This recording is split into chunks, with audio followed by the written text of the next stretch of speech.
Welcome to the daily lesson of Dr. B.R. Ambedkar Open University on communication models in the practice of dissemination of public information. Dear students, this lesson will enable you to know on two areas of your syllabus. One is communication models and the second one is dissemination of public information. Here I would like to give you a quotation from T.S. Eliot on the importance of information. Where is the life we have lost in living? Where is the wisdom we have lost in knowledge? Where is the wisdom? Where is the knowledge we have lost in information? That is the importance given to the concept of information in the dissemination of public information. In our studios, we have a distinguished academician, Professor P.L. Vishweshwar Rao, who will enlighten us on this subject. Professor Vishweshwar Rao garu, can you enlighten on the communication models from the point of view of the students' community? Thank you very much. I welcome all the students to get a comprehensive understanding about what are communication models. It is very important for any student to understand what is a model, how models help in terms of effective communication process. To simply define, a model has set of principles, set of rules, set of systems in terms of how communication should take place. And at this point of time, you need to understand communication is a very complex process. And we need to understand how does communication takes place in a societal context, in an organizational context, in a context of people. That is where we need to understand these various models of communication. What are the various models then? There are several theoreticians of communication, starting from David Berlow and Wilbur Schramm, Marshall McLuhan, and many others. Outstanding scholars have developed these models. Why did they develop these models? Because in a model there are certain principles are there in terms of how communication has to take place effectively. Let me first talk about a very, very popular model of David Berlow. David Berlow talked about SMCR model. SMCR would mean S stands for source, M stands for message, C stands for channel, R stands for receivers. And we need to comprehensively explain this model. As we have said, a communication model has got to know a set of principles and set of rules. What is the source or sender? No communication can take place without a source or a sender. I am now at the source of this communication. I am communicating with you for Open University lesson relating to public relations. In that sense, Professor P.L. Vishweshwar Rao will become the source and he is communicating on what are models, how these models are important or relevant for public information system. That becomes the source. The second, no communication takes place without message. Message is important. What are we talking in terms of message? There is information in a message. What is that information you want to give it to people? What is the message you want to give it to the people? That message planning is also very, very important. In public relations, we need to understand what is the message, what is the nature of research you want to give in that message, how much of facts you want to give, how much you want to disseminate. That planning has to take place. Because particularly when you are talking about message is relevant for audience. It should be oriented to the audience. It should be at the level of the audience with whom you are communicating. How much you want to communicate? Can you communicate 1000 words, 100 words? What visuals you want to communicate? What visuals you want to show? All that will become part of the message. Then becomes the channel. Very important. Particularly in a country like India, because any kind of a model which we are talking about is applicable all over the world, but they need to be adapted to certain situations and certain cultures. If you are talking about channel in this country, whether it is interpersonal communication channel, whether we are going to be using mass media for communication. Then we have got radio, we got televisions, when you've got newspapers, when you've got magazines, then we've got film as a channel of communication. Now, one of the major media which has emerged all over the world is the social media. The social media, in terms of public information, in terms of public relations organizations, many of them are using social media also for communication. So we have to take a decision. That's where Marshall McLuhan talked about a very important theory, important model of communication. He said medium is the message. Once you select the medium, that will decide how message should be disseminated. That's an important concept he talked about. Medium is the message. So in other words, Marshall McLuhan said, you first decide the medium. First you decide the channel through which you want to go about communicating. And then one is the source or the sender, then the message, then the channel. Very, very important are the receivers. The entire communication process is not complete without receivers. Particularly when you come to the Indian context, receivers are very, very complex. Because the kind of diversity we have in this country, nowhere in the world, the kind of a plurality, diversity which is there in the world is there only in India. Take India as a situation when you're talking about receivers. We are a multi-religious country. We have got Islam, we have got Hinduism, we have got Christianity, we have got Parsis, we have got Sikhs. There are other kinds of religions which are there in this country. They're all receivers. And then again, when you talk about Indian social context, because communication and society are interrelated. These models talk about the relationship between the message and the receivers. The receivers are very complex. Sorry for interruption, Professor Vishweshwar Rao garu. In this model, what I find, there is no provision for feedback. Could you tell us a model which has the provision of feedback? Yeah, then initially they talked about sender, message, channel and receiver. Then the element of feedback also came into existence. When other scholars talked about it, I said the communication process of SMCR model is not complete because receivers are complex. How much of receivers are understanding? Are they understanding your message at all? Because when you are talking about receivers, we are talking about target audience. For communication, there are target audience. There are different kinds of target audience. Whether the message is understood, not understood, how much of message they have understood, to what extent the message has been effective. When you are talking about feedback, it's a very, very important term in communication. Feed forward and feedback. This particular SMCR model talks about feed forward, but does not talk about feedback. But later, other communication scholars talked about the element of feedback, which is very, very important, because all communication needs to make some effect. Why are we talking about these models of communication? So that we can systematically communicate, so that communication has got effect, communication has got to make impact, communication has to go about bringing about change in social attitude or in terms of implementation of the message, as we talked about. That is where the element of feedback is very, very important. The cycle of communication is not complete without getting into the element of the feedback. And other kind of a major model which we also need to talk about is, it's an important model of communication, which is Harold Lasswell's model.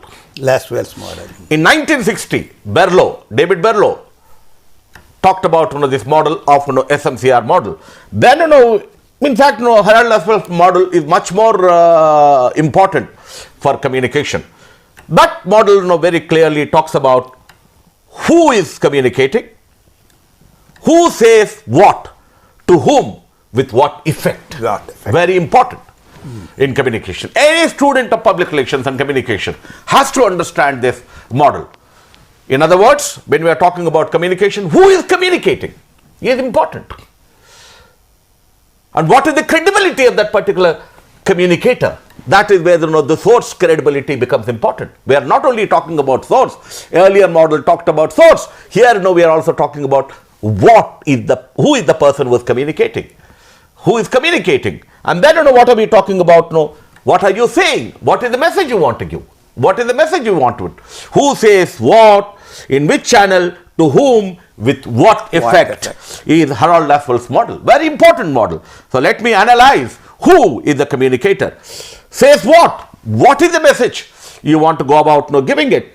Through which channel you want to give? What is the medium you want to go about using it? As I've talked about in the Indian context, there are several kinds of channels which are available. In India today, 90,000 newspapers are there according to the Registrar of Newspapers of India. What kind of a newspaper are you going to be using?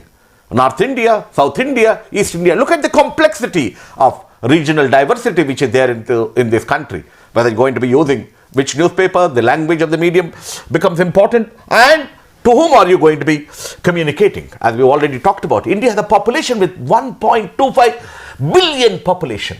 And for all of them, communication is important.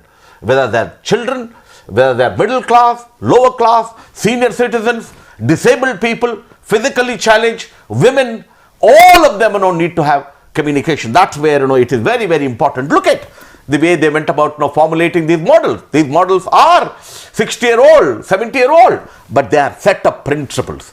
Set of rules are there. And these rules you need to follow, to whom we are communicating and with what effect we are communicating. What is the impact of that communication? So, if you can understand these basic models, then you will be in a position to with these communicate. Two models, can we proceed towards the second area of our lecture, that is dissemination of public information? How do you explain the dissemination of public information in the country, and what are the public information disseminating agencies in this country? Very, very important question. As we are talking about communication, it's not a question of simply learning a theory. Models are theories of communication, certain principles of communication. But how do we go about applying these models of communication for an important term called public information? Public information becomes very crucial, very significant in a country like India because we are a democracy. In democracy, all policies are laid by the government for the people. All programs are formulated for the benefit of the people. Because when you look at, in the Indian Constitution is talking about equality. Indian Constitution talks about equity. Indian Constitution talks about social welfare and social justice.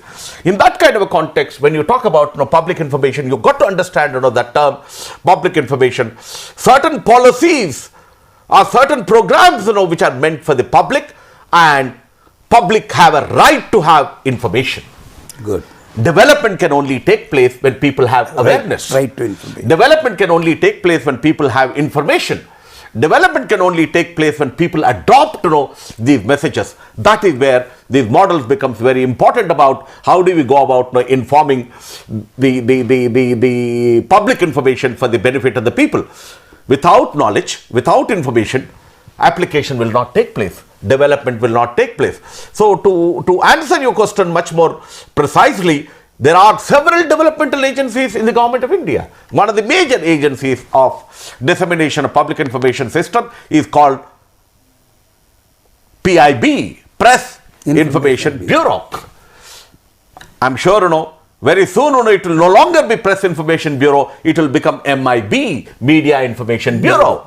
Because Press Information Bureau we talked about 60 years ago, because press was a major medium of communication. What is the role of the Press Information Bureau? Press Information Bureau is one of the major departments of the Ministry of Information and Broadcasting.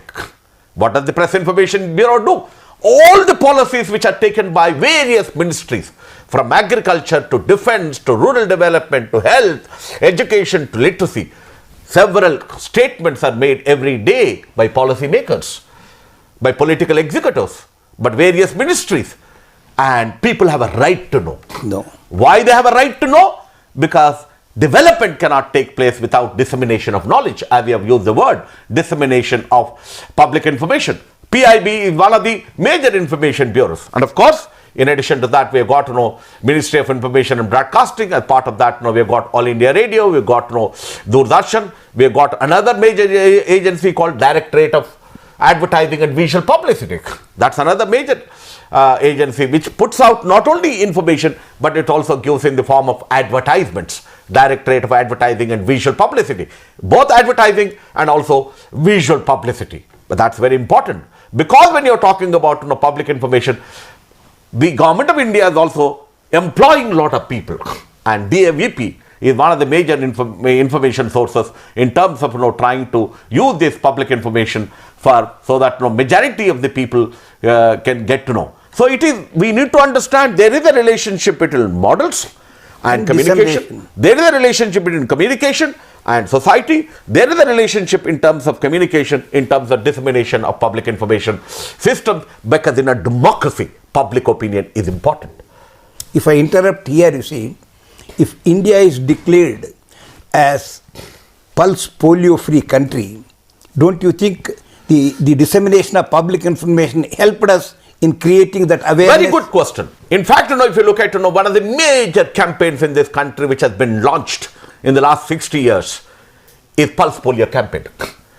For Pulse Polio campaign, in terms of public information, in terms of health campaign, giving the polio drops, we have used various kinds of media for communication. Primarily, we followed the basic principles of models of communication: disseminating message, disseminating information, using various means of communication. As you talked about Pulse Polio campaign, we have used it was in fact multimedia approach to communication. We have not used one media for communication. We have used interpersonal communication.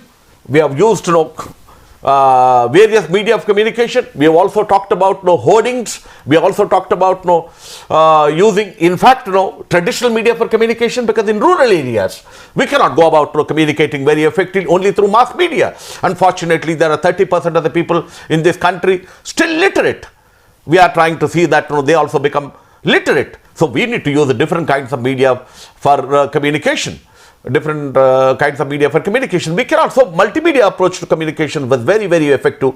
India is the only country in the world where we have been using communication for development. Now, Professor Vishweshwar Rao, now the government of India talks much about Swachh Bharat, clean India. How can we apply the concept of communication to this, to create awareness? In the first, we have to educate people about what is Swachh Bharat. Number one, what is that concept? The need why people of this country have to participate. It's a very important question. No change can take place. No development can take place without participation of the people. Participation is important. That is a good program where we are trying to involve a lot of people. How can that involvement take place? Involvement has already taken place among the elite, among the middle class, among the celebrities. But people have to participate. There are 80% of the population who are in rural areas. They also have to know what is Swachh Bharat, why is Swachh Bharat important for India, how, what is the role in terms of, trying to go about, clean their own village, their own mandal, so that, development can take place. And when you are talking about Swachh Bharat program, information is important, awareness is important. It's a public information campaign. All of them have to participate. How can participation take place? When they have knowledge, when they have information, then they will be in a position to adopt and practice. If I sum up the importance of public information in India, I think, you see, India was known as a country of snake charmers. India was known as a country of sannyasis. Today, India has become 10th largest industrialized country, poised to become world's third biggest economy. Yeah, it is. And I think public information played a major role. Certainly it has played a major role. But we look at last 67 years, we had a planning process. Through the planning process, we have been developing several kinds of programs and policies. As I have said, India is the only country in the world which has used communication for development purposes. Look at the family welfare campaigns, the family planning campaigns. Look at the satellite instructional television experiment, which we launched in 1975. Why did we launch that program? Primarily to create awareness among people relating to health programs, development programs, literacy programs, agricultural programs. There is no country in the world where information is so crucial as India, because we are a developing country. How can development take place? When there is education, when there is awareness, when there is rural development programs are very, very effectively implemented. India is the only country in the world which we spend 70% of our budget for development programs. But that development can only take place when people have information and people can participate in the process of development. That's where these models very, very clearly talk about how certain principles can be adopted for effectively communicating. To sum up, we have talked about that source is important, message is important, channel is important, receivers are important, and the element of feedback is important. These 5 principles are important. The other model which talks about who is saying, what are you saying, when are you saying, to whom are you saying, with what effect you are saying. That impact is important, thank you so very that much, change can be Professor. brought about. I hope you will certainly use these basic principles of models of communication for effectively campaign public relations and public information campaigns. Thank you very much. Thank you very much, Professor Vishweshwar Rao garu. I would like to conclude your presentation with a quotation from James Madison, the 4th president of US, who said, "A popular government without popular information is but a prologue to a farce or tragedy or perhaps both." I think a popular government without popular information is nothing but a farce. Similarly, another economist said, eradication of information poverty is a prerequisite to the eradication of economic poverty. Absolutely. Against this background, I think, my dear students, you are going to be the future public relations officers. You are going to be the future communication officers. Therefore, you must try to equip yourself with the communication models on the one side and the dissemination of public information on the side, so that you can handle your job effectively and efficiently. Yeah. Thank you very much. In that context, I would like to say information is power. That information, which is power, can be used for setting an agenda for this country. Social agenda, economic agenda, and public agenda. Information shapes the public opinion, which is much more crucial in a democracy. And India is the largest democracy in the world. Thank you very much.